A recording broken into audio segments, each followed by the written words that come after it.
This is Macquarie Island, isolated, windswept, a lonely strip of volcanic rock adrift in the Southern Ocean, halfway between Australia and Antarctica. Just 49 square miles of rugged, treeless land, battered by gales and soaked in rain for over 300 days a year. It was discovered in 1810, not by explorers seeking paradise, but by sealers chasing profit. The island wasn't even fit for prisoners, but it had something else. Seals. Thousands of them.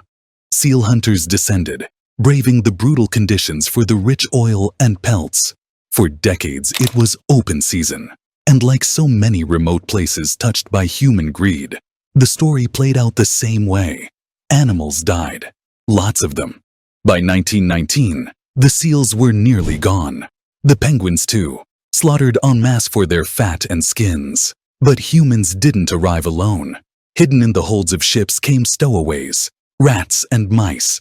When they hit land, they found an untouched paradise of ground-nesting seabirds, birds that had evolved with zero experience of predators, birds like petrels and prions that laid eggs in burrows under the cover of darkness, thinking they were safe. Against the island's natural scavengers like skuas, that worked. But rats, they were a new nightmare. The rodents raided nests, ate eggs, and tore into chicks. Some even attacked adult birds. And with nothing to stop them, their population boomed. Soon, nearly every seabird species on the island was under siege. Something had to be done. So came the first solution: cats. Humans introduced domestic cats to control the rats and mice. And at first, it worked. But then came another human mistake. In 1878, sailors released rabbits onto the island. But rabbits, well, they multiplied. And fast. They ate everything: grasses, herbs, mosses, stripping the land bare. This left seabird nests dangerously exposed. Worse still, with an endless buffet of rabbits, cats stopped hunting rodents and turned their attention to the birds. It was carnage. By the 1970s, cats were killing an estimated 60,000 seabirds a year. Entire species were wiped out or pushed to the brink. Petrels, prions, shearwaters, gone. The ecosystem was unraveling. In the 1980s, the situation reached crisis point. The Australian and Tasmanian governments stepped in. The first target: cats.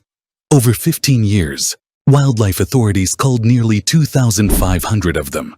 By June 2000, Macquarie was declared cat-free. It was a major conservation win.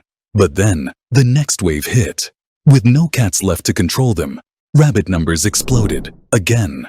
They devoured plants, undermined soil, and caused severe erosion. In 2006, a landslide triggered by their digging wiped out part of a royal penguin colony. Satellite imagery showed that up to 40% of the island's vegetation had vanished. The land was collapsing under the weight of its invasive inhabitants. So began one of the most ambitious island restoration projects ever attempted. In 2007, Australia and Tasmania launched a joint operation: remove every last rabbit, rat, and mouse from Macquarie Island. It would cost over $15 million and take years of planning. The campaign began with bait. Lots of it. Helicopters dropped over 300 tons of poison pellets across the entire island.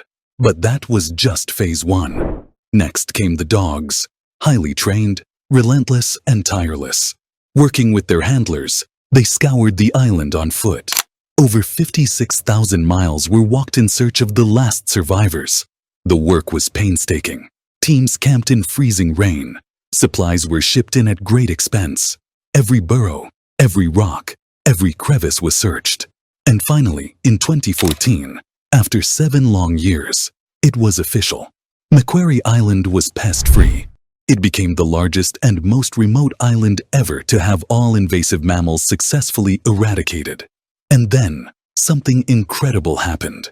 Nature began to heal. Fast. Native plants returned. The once naked hills turned green again. Birds that had vanished for decades came back to nest. Native insects returned. The entire ecosystem began knitting itself back together. Today, Macquarie Island is one of the world's great conservation success stories. But it isn't a done deal. Strict biosecurity is now the law of the land. Every boat, every backpack, every boot is inspected. Specially trained dogs still patrol the docks because it would only take one rat, just one, to unravel everything again. If you found this story inspiring, share it.